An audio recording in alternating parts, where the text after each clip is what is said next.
Bienvenue au complexe archéologique de Pointe-du-Buisson, musée québécois d'archéologie, qui compte 17 sites archéologiques. Aujourd'hui, je vous présente l'un d'entre eux, le site Pointe-à-Jonathan. Donc, on se trouve présentement sur le site de Pointe-à-Jonathan, qui fut découvert justement par un certain Jonathan, en l'honneur de qui le site fut nommé. Et ça se passait en l'an 2000. Donc, depuis 2006, on a activement commencé à faire les fouilles sur le site de Pointe-à-Jonathan et on a découvert qu'il y avait des populations humaines qui s'étaient établies sur le site depuis environ 4000 ans. Donc, ce qu'on a retrouvé en général, en gros, en fait, ce sont deux grandes catégories d'objets.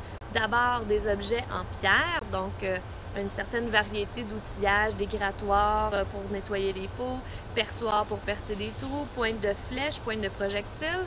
Et on a également retrouvé beaucoup de fragments de vases en céramique.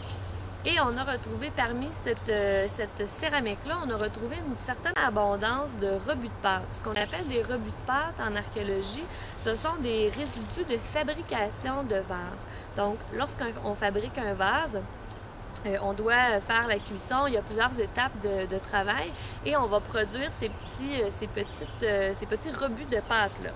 Donc, quand on en retrouve comme ça en abondance, on peut commencer à poser peut-être une hypothèse que Pointe-à-Jonathan serait un lieu où les jeunes filles auraient appris à faire la poterie. Parce qu'on a retrouvé également une certaine quantité de petits vases, des petits vases miniatures qu'on croit que les jeunes filles pouvaient fabriquer pour se pratiquer en attendant d'attaquer les gros vases comme les femmes adultes pouvaient le faire.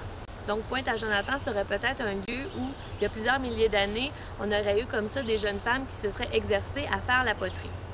Je vous invite à consulter le site internet www.pointedubuisson.com pour tous les détails et en espérant vous voir cet été sur le site de Pointe-à-Jonathan au complexe archéologique de Pointe-du-Buisson.